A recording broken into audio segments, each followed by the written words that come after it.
Tell me West Coast Rob, man, and welcome to my podcast, You Bitch.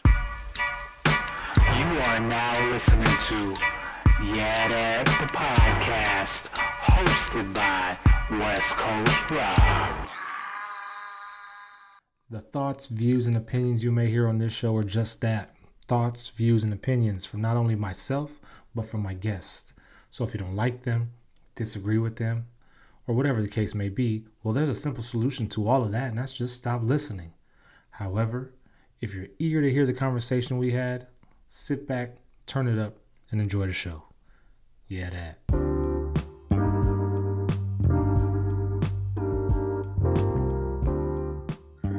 Welcome back to another episode of YeahDat, the podcast, hosted by yours truly, West Coast Rob. That is I. That is me. We are back with another episode. First and foremost, thank you guys for tuning in, and gals, thank you for tuning in, listening to another episode. To recap the last episode, we had 3D oddity artist Kat McLean as a guest. You know, it was only fitting we had her on. She is known for her porcelain dolls, which she takes and she creates and makes some all kinds of characters other than what they normally are. She'll make them little devils and demons and bearded ladies and all kinds of stuff. You should check her out most definitely at her page on Instagram at Cat's Creepy Creations. Her dolls are nice. Like, they're crazy looking. She's very talented.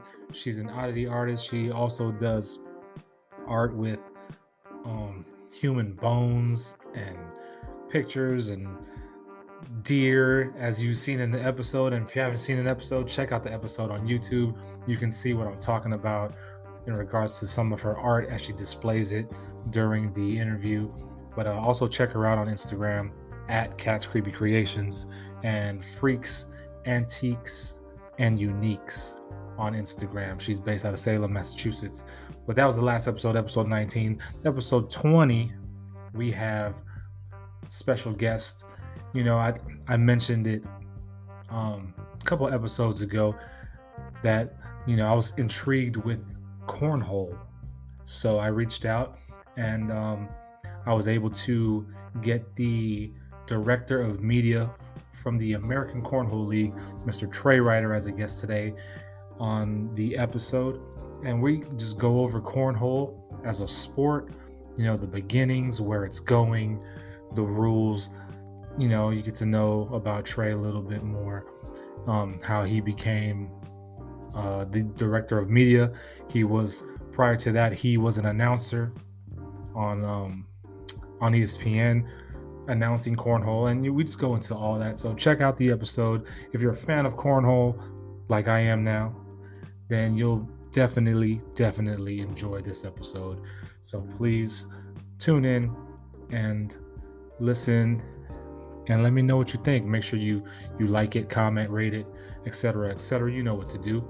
But enjoy the episode with today's guest, Mr. Trey Ryder, the director of media for the American Cornhole League.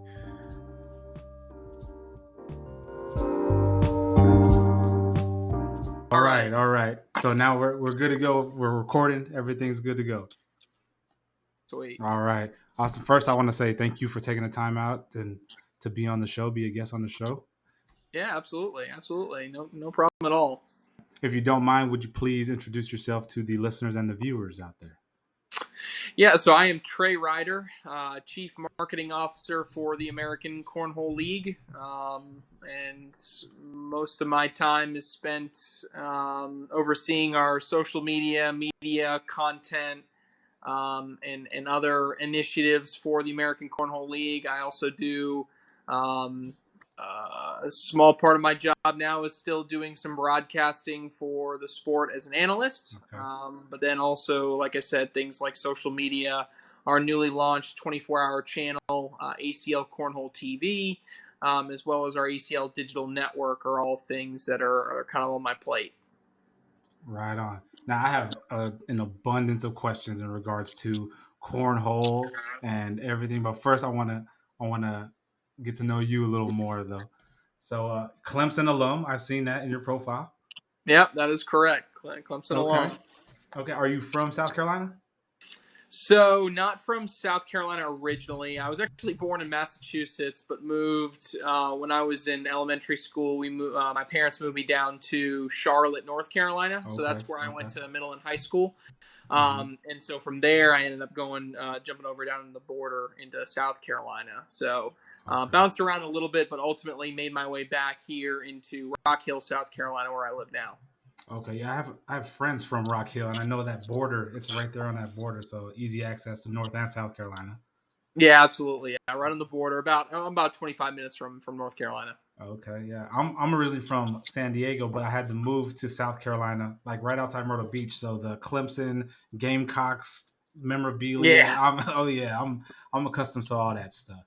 Oh yeah, yeah. Yeah, It's always a fun one. It's always a good one to get to, and yeah. it's a fun rivalry. Yeah. Clemson on the better side of that rivalry for a couple years now. Yeah, and hopefully it extends this year. Although I'm a lot more nervous than I was at the start of the season. I'll Oh say yeah, that oh much. yeah. Well, how old are you, Trey? So I am. Geez, how old am I now? 28 years old. Oh man, you're So yeah, young, just turned man. 28 in September. Okay, you're young, man. I'm 36, so I got some years on you. I got some years Yeah, on you. a couple. Yeah, Okay. before I know it, I'll be up there too. Hey But yeah, man, still trying to live through my 20s, I there guess. you go. There you go. It's nothing wrong with being in the 30s though. I just give you that. Give Oh you yeah, absolutely. that. So I seen that the ACL's headquarters is in Rock Hill, correct? Correct. Yep. Okay. We just opened our what we call our ACL HQ, Mm-hmm. which is our corporate world headquarters. Just opened that.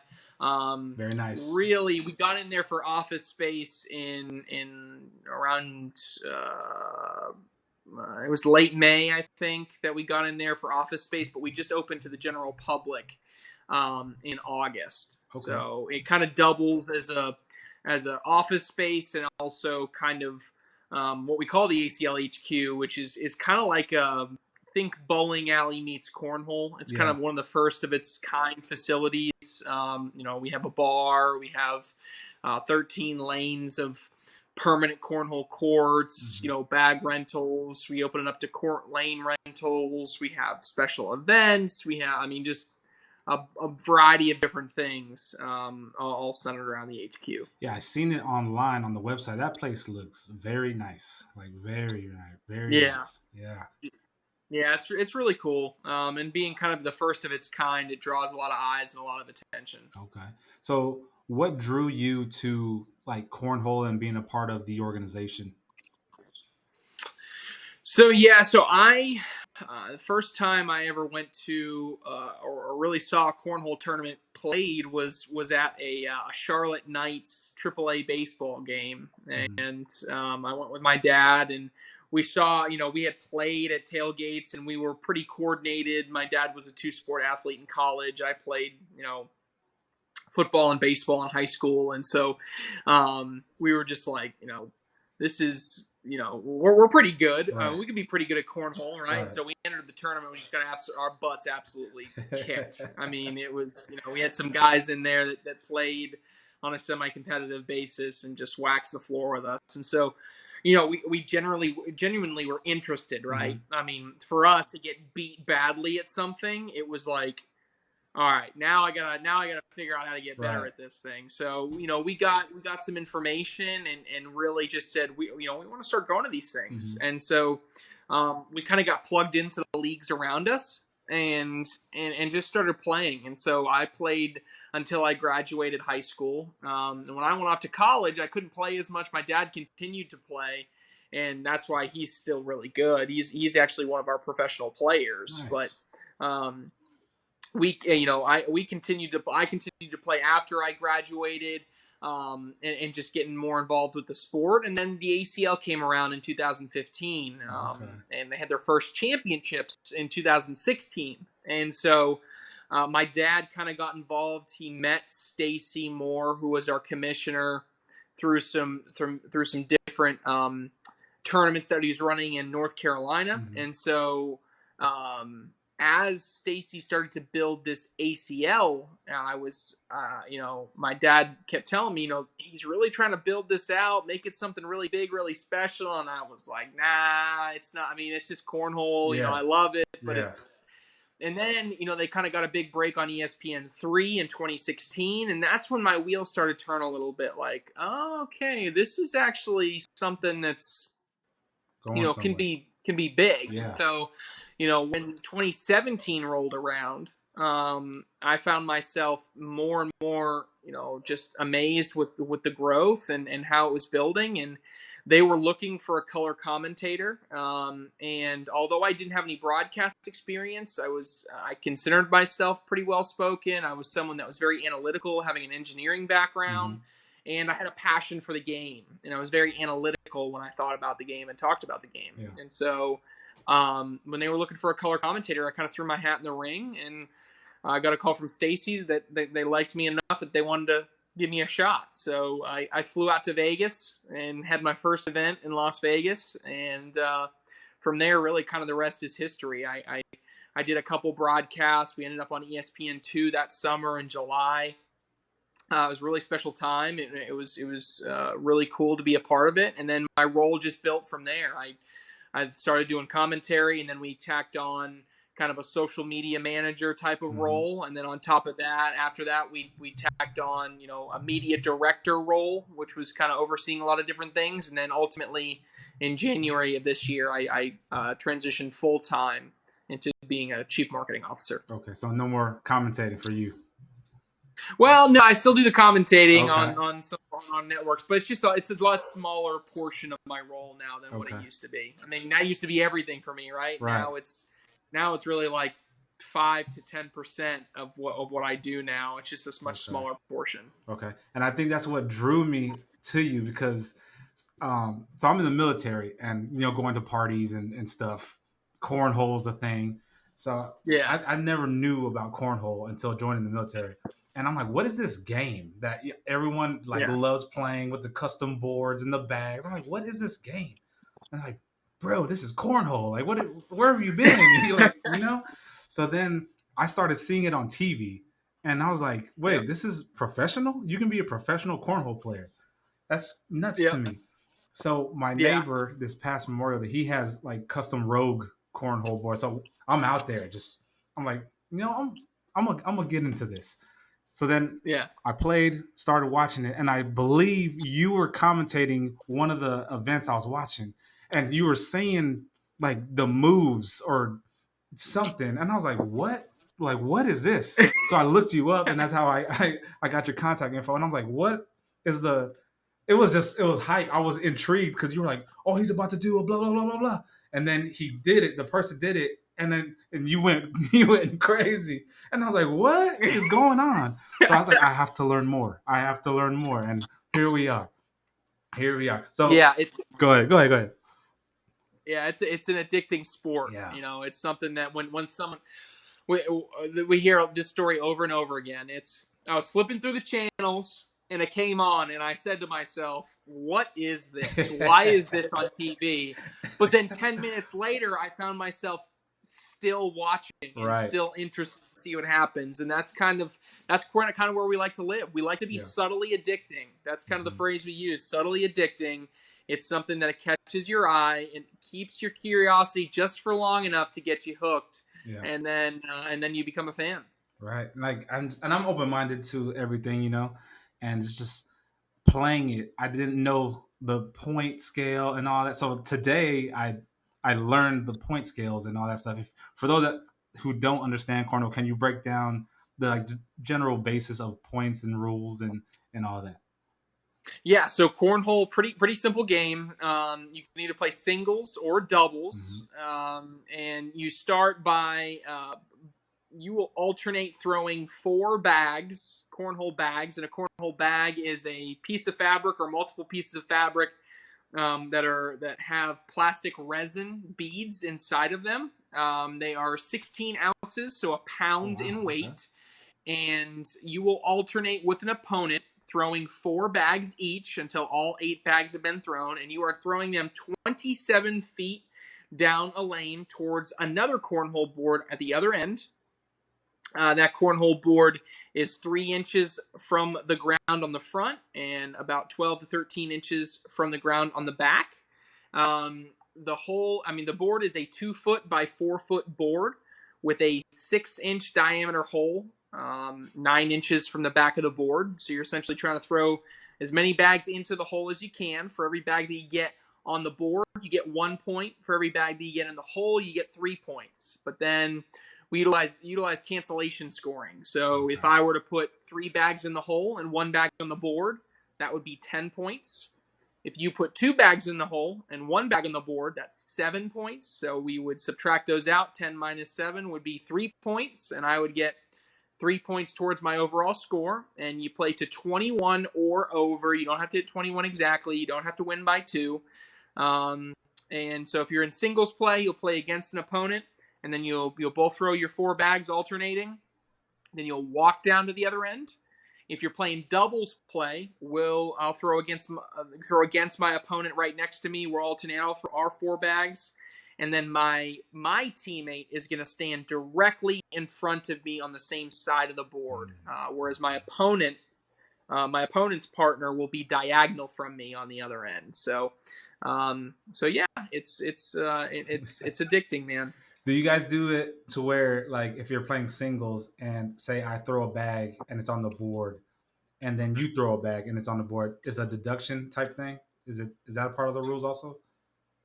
Yeah, the cancellation scoring always happens at the end of the round. Okay. So if, for example, if you put a bag in the center of the board, right, that's valued at 1 point, but then I push your bag in, you'll get 3 points valued for that bag. But then at the end of the round, you'll subtract how many points you have and how many points I have to give us whoever that net score is, adding to the total score. Okay. So is there a time limit on, like, the number of events or rounds until 21? Yeah, so most of the time we just play to 21 or over. There's not a time limit involved, so they can last long. I mean, they can be hour-long games. Most frequently, they're about 15 to 20 minutes. Is usually the time, but they can be super long. But I will say, in some of our events, in some of our exhibition events, we will do a modified format to add some intensity and to make it more made for TV. And we'll limit the number of rounds that the game is played. So similar to baseball and innings, we'll say this round is only going to be 12 rounds. And if after 12 rounds the score is 7-5, then whoever had 7 wins. That's not traditional cornhole, but that's a format that sometimes we use, specifically in our pro shootout series, which happens over the summer on CBS networks. That shootout series is going to be round limited versus traditional cornhole that you see on our ESPN series. Oh, okay. So with becoming a pro, I seen anyone can play, anyone can join. Are there like different? I seen there was like 4 skill levels. Does that apply to pros, or is that just like exhibition or amateur? Yeah, what's great is we have 5 overall skill levels, which is really cool. Novice, intermediate, competitive, advanced, and pro. And so that ranges all the way from you're just getting involved for the first time, you don't really know how to play, you just want to learn how to play the game at the novice level, all the way to our professional players, in which some of them are doing this as a full-time job, others are aspiring to do it as a full-time job. So cornhole, so we have all of these different events. The ones as a national staff that we oversee are mostly our pro level events, but then we also sprinkle in some combined pro and advanced level tournaments throughout the season. But then what's really cool is we have a director network of over 350 directors across the country, and those directors will run tournaments ranging from your Tuesday night bar league for anybody that wants to walk up and pay $5 and play, all the way to something like a conference event that may bring together players of 3 different states together competing for tens of thousands of dollars in prize money Mm-hmm. a couple times a year. So there's a variety of different tournament levels. There's a variety of different skill levels, and that's what makes it such a great sport to get involved in. Is because you can start by playing against people of your skill level, or you can jump right in. And if you think you can take on the best, we encourage it. We hope you qualify to be a pro the next coming season. So we have a pro qualification process and a variety of other tournaments that we host all throughout the season, and it all leads up to our World Championships, which happens each year in August. Okay, so how long is a season normally? Yeah, so it's pretty much year Okay. round, right? So our World Championships is the first week in August, and then our season restarts October 1st. Oh, okay. So if that gives you any indication, we don't take much time off because cornhole can be. I mean, especially cornhole can be so mobile and be played anywhere that inside, outside. I mean, it doesn't require a lot of infrastructure to host it. So we kind of lean on that and make it really a year-round sport. Now, is the ACL, like, I know you guys are big connists. Are you guys like internationally, like trying to expand? Yeah, so we're in about 15 countries at the moment, and that ranges from full-blown like leagues and tournaments and national championships all the way to we got a group of about 30 people in a country that are starting the basis for forming a big league in that country. And ultimately, cornhole's going to be an Olympic sport one day. We know that. It's just a question of when. And so for us, we have to get in 75 countries in order for cornhole to be an Olympic sport. So one of the things that we that's a big focus for us. We have dedicated people on staff that their entire goal is focusing on international expansion and growth. So really excited to kind of see how that plays and how that evolves. But ultimately it's we're in about 15 countries at the moment trying to really build out across all different countries and continents. You ever aspire to be pro, or are you a pro? No, I would say a long time ago I wanted to be, but I'm just so much in my own head when I start to play the game competitively. Like I mentioned before, I'm super analytical, and I just find myself overly analyzing every little thing that I do. And so ultimately that doesn't bode well for me. So I am glad to throw some bags every now and then. I'm glad to playing a charity tournament here or there, but I am glad to not have all the pressure on me on the pro side. Yeah, it's harder than people think. Like playing and then watching like the pros out there on TV, like they're literally throwing it in the hole from 27 feet, like landing in the hole. That is absurd. Yeah, what's so cool, and I think this is part of the reason that cornhole is becoming so popular, is that it's actually it's not very difficult to get good at or decent at, right? But to be the next level, to be a professional, it requires the same level of dedication that you see other athletes in their sports, right? I mean, these people that are competing at the highest level, they're throwing hours and hours a day.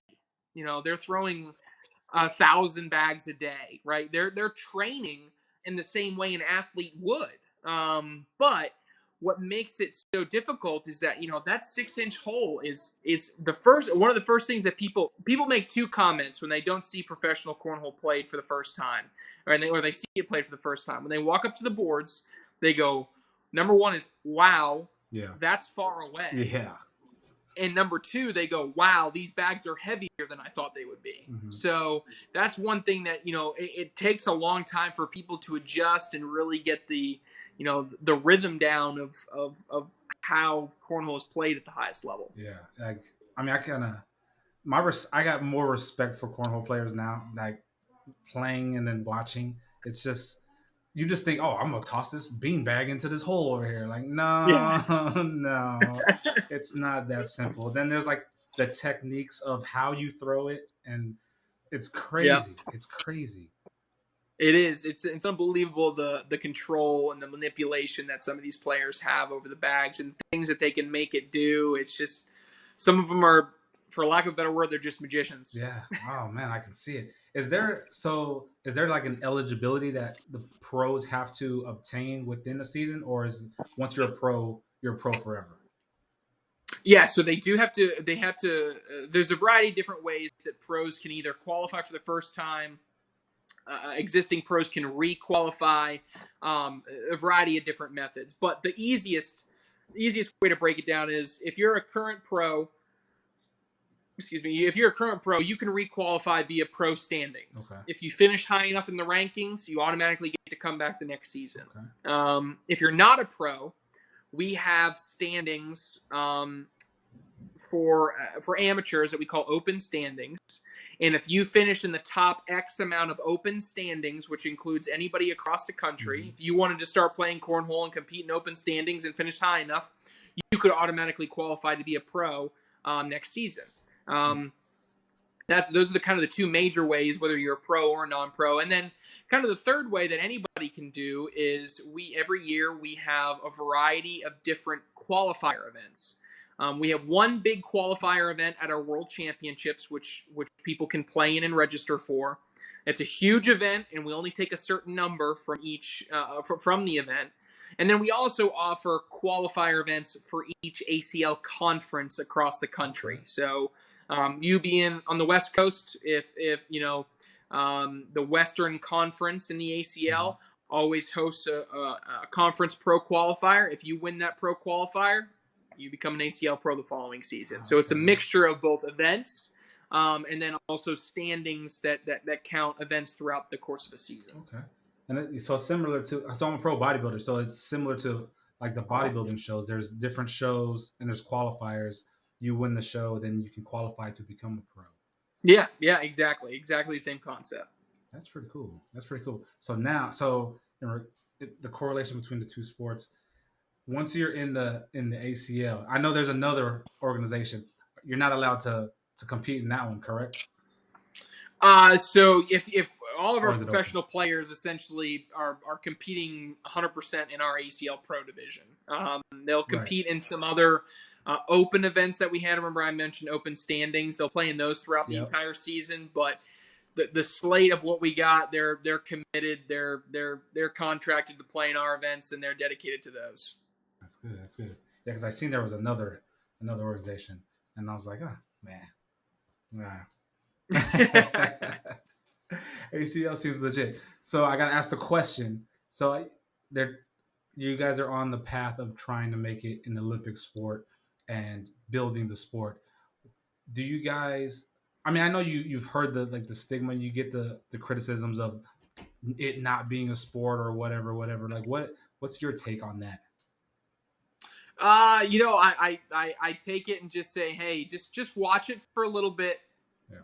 Just play it a little bit. And I think your mind would change, because I think, just like you said, people gain an appreciation for our sport once they actually see what some of our athletes can do, and how consistent and unbelievable they can be. And when I look at other Olympic sports and other opportunities, I just say to myself, there's equal, if not more, skill involved with cornhole in some facets. Take something like curling, right? Right. I mean, curling has become such a big popular thing in the Winter Olympics, and I think cornhole has a lot of similarities, but I think it has a lot of things that make it somewhat even more exciting, right? I mean, cornhole in a way is almost like 3D curling, because curling is essentially just played on a plane, right? Yeah. But cornhole can have different ways that bags interact with each other, and they go on top of each other, and they go around and to the side and through. It's just played a little bit differently. Look at something like bowling. Bowling is,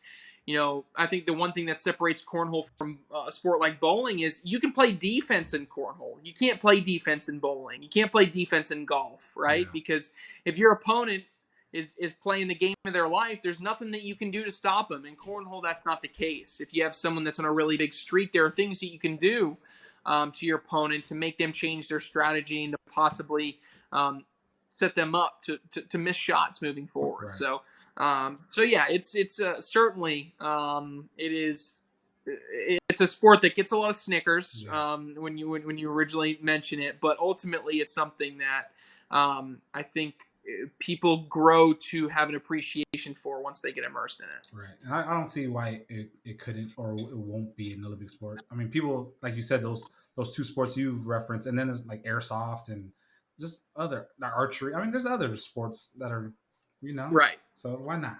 Why not? Yeah. Why not? Yeah. Why not? So with the, I didn't know the defense and all that stuff. Like what? So how would one play defense on cornhole? Like how is that? Yeah, so the highest percentage shot in cornhole, the one that's played the most out of anything, is what we call the slide shot. Mm-hmm. And that's a player throwing the bag, trying to land in the center of the board, and sliding up and into the hole. Mm-hmm. If you think about it, when you throw a slide shot, the reason you throw a slide shot is because you have a little bit of room for error. If you throw what we call an airmail, which is kind of like a squish in basketball, I throw it straight in. You're throwing, a 6-inch bag into a 6-inch hole 27 feet away.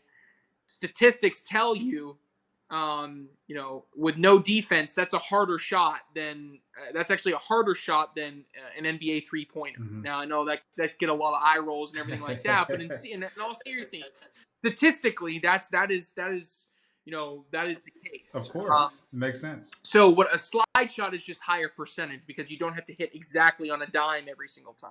Mm-hmm. And so the reason is so people throw a slide shot. So if I don't want you to be able to do that anymore, if I don't want you to be able to throw the slide shot over and over and over again, I can lay what we call a block shot. I can throw the bag higher, land it in the center of the board, and now if you threw that same slide shot, my bag would stop. Or your bag would stop, or any of our bags would just stop in the center of the board. And so you're essentially creating chaos, you're creating a mess on the board, causing players to have to do something different. Whether that means now I have to throw the airmail, or maybe I have to throw it a little bit harder and push through it, or maybe I step out a little bit and I try to go around it and I try to throw my bag at an angle. Maybe I throw a cut shot, or all these different strategies get unleashed with defense involved in the game, and I think that's really what sparks the conversation. And even I saw a little bit of a chuckle there when I said cut shot, but I think that's what genuinely probably interested you, right? Yeah. Because when you tuned in, you saw me talk about some level of strategy to it, and that's when you got interested. You were like, "Whoa, wait a second, what did he just say?" And so that's when you got hooked. And I think that's not true with something like bowling, right? In bowling, how many times can you say that this person's going to try to spin it this way and hit it? Now, bowling commentators and bowling TV love when people miss, because if they miss, that means they get an opportunity to talk about the splits. They get to talk about what they're going to try to do. And that's when bowling can become interesting, whereas cornhole gets that every single round, which makes it special. So in order to playing defense, like using the example, that would more so be towards like someone who's like in the lead, because you're like somewhat sacrificing possible points to block. No? Possibly yes, possibly no. So for example, there are some top level players that regardless if they're winning or losing, if they have the opportunity to go first, they're going to put a block in the middle of the board every single round. And the reason for that is they believe that playing that style of game is an advantage to them. Because if then the person after them, if they don't have a good airmail shot, if they don't have a good push shot, if they don't have all these fancy different shots, right, it causes them to do something different. If you look at something like you're just putting your opponent into something like, let's look at a football analogy, right? If I have a team that has just an incredible running game, right? I'm not gonna play a game where I throw 8 defensive backs on the field, right? I'm gonna I'm gonna put some beefy linebackers. I'm gonna put eight guys in the box. I'm gonna play man-to-man coverage, and I'm gonna say you're gonna have to throw the ball, right? And so cornhole's the same way. If I know the person next to me can literally slide 80 bags in the hole in a row, but their airmail is they can't really push the bag that well, you better believe I'm going to put a block right in the middle of it, because now I'm taking them away from their strength and possibly into a strength of mind. And I'm okay sacrificing that 1 point at the beginning if it ultimately means that I can get 3 points on the back end of the round. Dang, I'm digging it. I'm digging it. what are what are some other like shots or technique names? I'm trying to learn. So the we have 5 main shots. Okay. So the 5 main shots are the slide shot, the block shot, the push shot, the airmail, and then the roll. So players nowadays, it's actually a newer shot. Just in the past year and a half or so, it's become a thing. Players have learned how to naturally roll the bag, meaning that they can land it, and if you put a blocker up, I can land behind it and have my bag roll over it on purpose, which is just absolutely incredible. So, players are learning that. There are things like, a bully bag, which is pushing your opponent's bag out of the way and going in the hole at the same time. Oh, You tight. have a cut shot, which is cutting, which has a bag go left to right or right to left around some bags on the board. The crowd favorite, the and one shot, which is I throw an airmail that hits my opponent's bag off the board while I go in the hole. Dang. People love the and one shot. So, there's all different types of lingo. There's all these different shots that people are just kind of like creating and have to find names for. That is so cool. That is so cool. So for everybody out there listening, don't sleep on it until you actually watch it and participate and learn it, because it's actually pretty cool. Like I picked up during COVID, I picked up cycling, and when I told a couple of my buddies, they're like, "What? Riding the bike? What? Why?" But cycling is legit. So you watch it and you learn. It's just same concept. Yep. Same concept. Exactly. Same concept. That is awesome. But what else? I got some. Dang, I can't think of my other questions right now. Can't think of my other questions. You guys got so your main hub's in Rock Hill. You guys have another location, like a co-headquarters? Mostly completely based in Rock Hill, but we do have 2 facilities here in Rock Hill. One of them is, like I said, our ACL HQ, our corporate world headquarters. Mm-hmm. But our second facility is a manufacturing facility where we work with All Cornhole, which is one of our main sponsors, to manufacture cornhole boards. And so we do manufacture cornhole boards and then work with All Cornhole on cornhole bags. But we also have a great licensing program across the country where we have over 60 different approved ACL bag manufacturers. So cornhole is a BYOB, bring your own bag sport. So we do have a certified list of bag manufacturers that we allow to manufacture ACL approved bags. So that's then those are scattered all over the country. But yeah, two main facilities in Rock Hill. Okay. When you're getting ready to toss the bag to the board across, are you supposed to stand right next to the board, or do you have like a little leeway? Are you not supposed to pass a certain point? Yeah, you have a box called the pitcher's box on one side of the cornhole board. So if I have to stand to the side of one of the board and I get a box that is the size of the board, but the length of the board, but then 3 feet wide, so I can go 3 feet out and all the way back to the back of the board, and then upon release of the bag, I cannot have my foot beyond the front of the board, which is the foul line. Okay. Are there like refs? I'm sure there are refs. Like you guys have refs, correct? Yeah. So generally, for our all of our broadcast courts will have a referee on the court, but we're not quite to the point yet. Because when we go to a tournament, we have 256 professional players, and so when we go to those events, with those players, those 256 players, we'll have 64 sets of cornhole boards set up at a facility. So at this time, we don't have 64 referees at every single court. It is something that's kind of self-officiated, at the moment.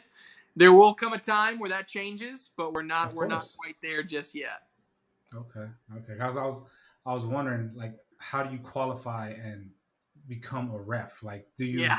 like how's that work? Our broadcast court referee at the moment is one of our national directors, so he knows the rule book in and out, and he knows all those things. So we put him up there. Okay, awesome. You got a crazy cornhole story you can share, like something that just when this question is asked, it just pops in your head, like this one time.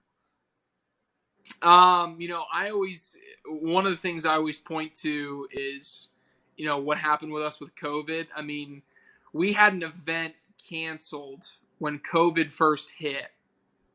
We had an event canceled 10 hours before it was supposed to start. When it first hit, and it was devastating for all of us. But because our sport is non-contact, because it can be socially distanced, because we could abide by a lot of different protocols, we were able to pivot, and we went to our partners at ESPN, and we just said, hey, look, we can put on these safe events. Let us have some airtime. And they said, you can have as much airtime as you want. And so Nice.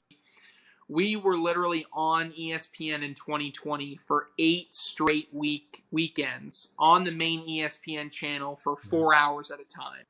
And we were just absolutely putting out as much content and broadcast as possible. And that's when we got that boom. And that was kind of our huge story. That's kind of our story in 2020, and why we had so much momentum in 2021 was because we just had so many eyeballs on us because there was nothing else on, and we were able to kind of take advantage and be agile and do those things. And so it ultimately just led to a big success for us. And that was just, that really helped us as we went into this year, and continues to help us as we continue to try and grow.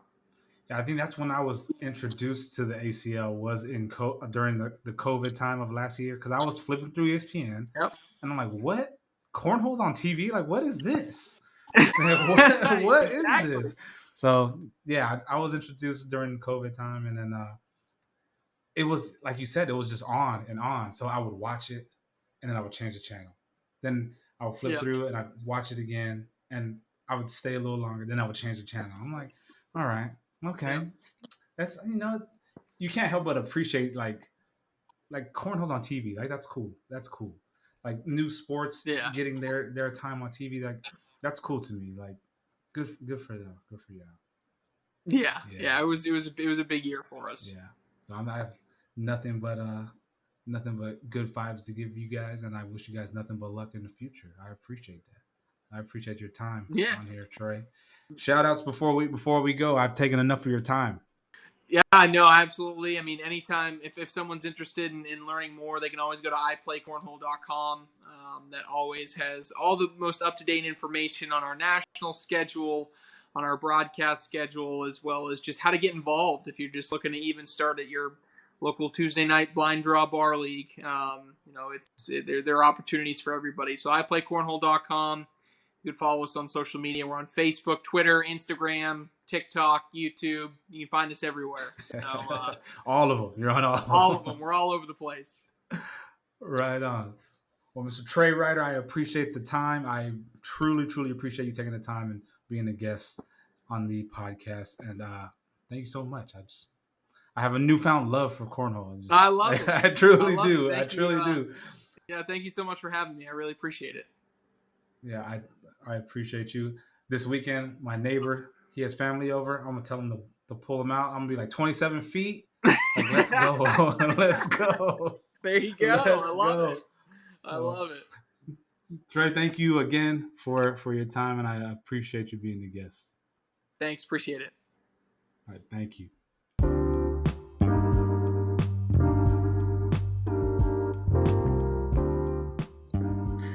And there you have it, folks. That is a wrap for the episode with my special guest, Mr. Trey Ryder, the Chief Marketing Officer of the American Cornhole League. And it was a very informative episode. Everybody loves cornhole, and I know after listening to that, you learned a little more about cornhole and what their aspirations are in helping the sport expand not only nationally but globally.